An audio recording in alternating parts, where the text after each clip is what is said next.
So, besides breaking investment records, by the way, where Speaker Pelosi has a cult following now in the stock market, what exactly is she doing in the House in terms of policies right now, like this session, beginning now? Let's talk about it with Louisiana Congressman Mike Johnson and Texas House member Beth Van Duyne.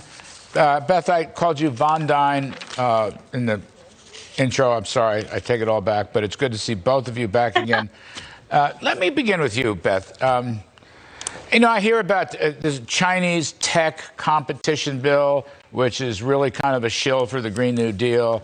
I hear about yelling that they're going to come try to bring back the child tax credit, which has too much money and no work requirements in it, and maybe BBB is not dead. What is going on here? Tell our view, what's happening in the House right now? Well, it seems like Pelosi is trying to spend as much money as possible before she loses the gavel. They are trying to provide all of these different ideas of what they're doing to be able to make up for what they're not doing, to make up the disaster that we're seeing in our economy, on our national footprint, what we're doing across the globe, and how weak we seem in places like Afghanistan, China, Taiwan, Israel, and it is a horrendous waste of money. It seems like it's an absolute control takeover of the federal government.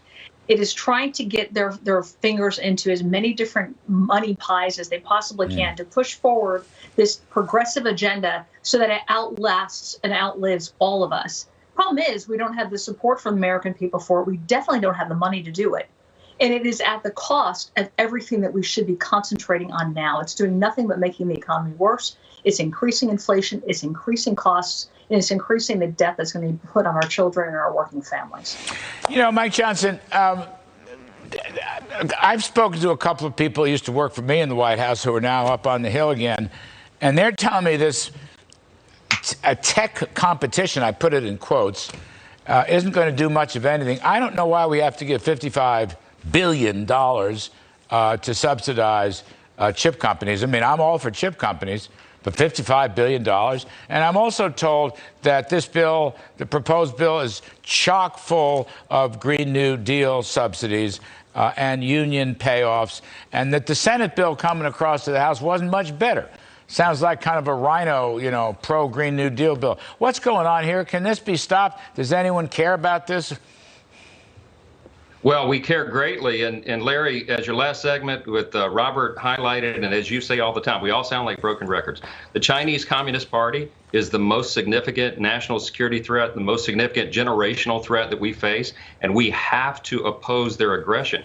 So there was an effort, at least, to a bipartisan, bicameral negotiation to try to come up with a piece of legislation that could stall some of this, that could fight back. And those negotiations were ongoing. We didn't like the product, but it was underway until Tuesday. And you asked at the outset of this segment, what is Nancy Pelosi doing? Well, one of the things she's doing is inflicting the greatest harm that she can, seemingly, on the processes and the institution of the House itself. And so she stopped all those negotiations cold, and they hoisted upon us a 3,000-page monstrosity. This bill, you called it the Green New Deal for Foreign Affairs. That's probably what it is. Full of government subsidies, full of just the exact opposite approach that we should be taking. It's not a serious measure to confront China. It's going to do more harm than good. And she stopped any Republican input. So we won't have any say in it at all. And it's a real shame at the worst possible time. And Beth, are they going to try to make another run at, Build Back Better, Build Back Smaller, Build Back Chunkier? What do you hear from them? I mean, President Biden, he thinks there's going to be another run at it. Schumer thinks there's going to. The only people that don't think there's going to be another run at it is the American public, according to every single poll out there. How do you read the story in the House? In other words, I missed the House. You all have been out of session. There's been no action in the House except for Mrs. Pelosi's fabulous stock investing track record. She has become a cult figure. But I just wondered, in terms of the people's business, where's this all going to go? Well, it would be great if we were actually back in D.C. actually working. When we started out this session this year, we had almost 160 members vote present by proxy. I want you to think about what that means for a little while. Think of the irony in that. But what is she trying to do? Again, she's wasting money. She's wasting money. We absolutely don't have, putting across these policies that aren't going to, I mean, they're throwing money into, a UN slush fund that we have absolutely no accountability, no control over. And what they're doing with the Build Back Better is that's what they're trying to do, is actually break it down into different parts, as if breaking it down into different parts will make that any better of a bill. It's not. It's a horrible bill. We don't have any pay-fors. It's taking and creating, again, more programs that are going to last lifetimes that we don't have the money for. It's building back more bureaucracy. What I always say, it's building back bureaucracy. It's not building back better. But we don't get the cost of infrastructure and other items that we currently have a need for. They're just not addressing. And Mike Johnson, one more for you. The World Trade Organization, WTO, just ruled against the United States. It's kind of an old trade lawsuit. I don't know, I believe it was $650 million worth. So once again, they disrespect us. The WTO has a phony process. I got to get my pal Lighthizer on here because he's an expert on the WTO, and he's also expert on how China is constantly screwing the U.S. on trade and many other things. Is anybody going to say anything, complain about this? While you're giving $55 billion subsidies to Intel and whoever else, what about this?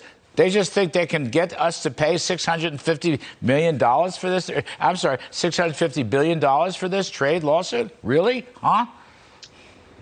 That's a great point, Larry. And it makes us pine for the days when Donald Trump was in the White House, when we were doing America First policies and we wouldn't put up with stuff like this.